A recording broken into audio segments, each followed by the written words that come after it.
Hi everyone, Coach Sullivan here again with MGS Coaching Football. To my subscribers, I thank you, and non-subscribers, I'm hoping to tease you into pushing that button.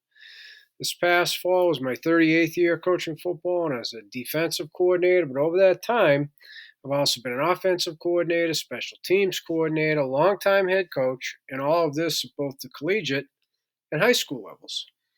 In this presentation, what I'd like to talk to you about is what we call our prisoner package, okay, which is a four-man pass line stunt.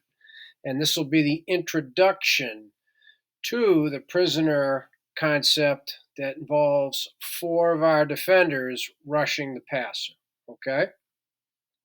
So over here will be some of the key terms that relate to our prisoner package. And then over here, I'll just explain how we're able to run it out of both our odd and even fronts, okay? And we have two types of prisoner games and what those are, and then the list. And then non-subscribers, you have to push the button so you have access to all 10 of them. Okay? So first up, right, what is the number one term? Well, prisoner. And what prisoner means is it's a four-man pass line stunt, okay? And or a game. And it involves all three of our defensive linemen and the defender we call a rover. Okay, in both our odd front and our even front, Rover has the ability to be involved in both.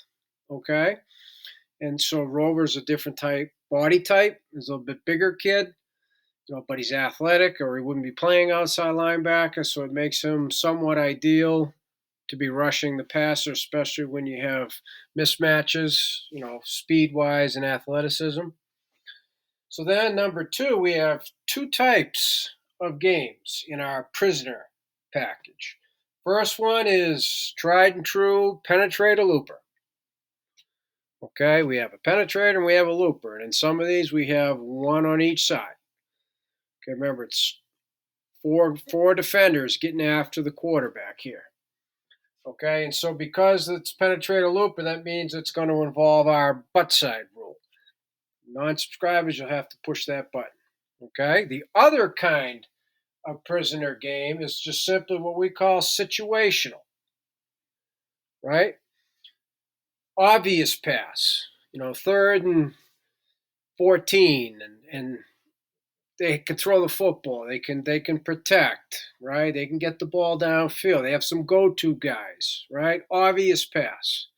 Another situation, you have a scrambling quarterback. Kid gets back there. If his read isn't there, he gets itchy feet, and the kid can make some plays with his feet. And or the kid can scramble and he can throw the ball on the run because he keeps his eyes downfield, right? That's the situation.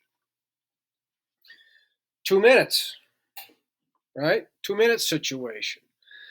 You don't always have the luxury to just sit back and let them complete passes down the field. Sometimes you got to hold them, right? Maybe you don't have a complete touchdown lead. Maybe you don't even have a field goal lead. So you got to still be able to get pressure on them, right? And then number four here is it's an obvious screen or draw situation, like third and 20, perfect time run a draw, or second and 20, right?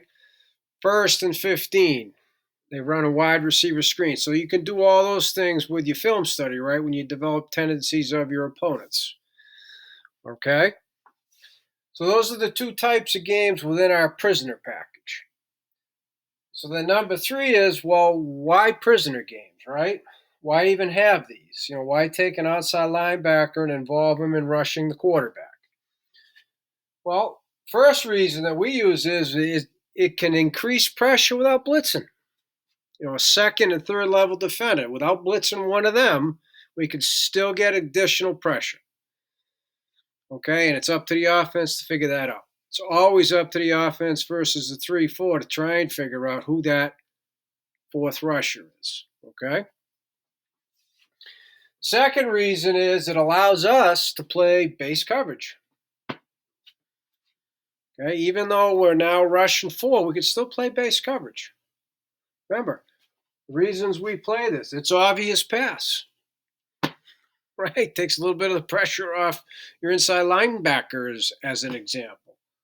And then the other reason that we run the prisoner games is it also allows us to defend the situation. Obvious pass, scrambling quarterback, right? Defending obvious screen and draw situations, the 2 minute, all that stuff. It enables us to defend it. Okay?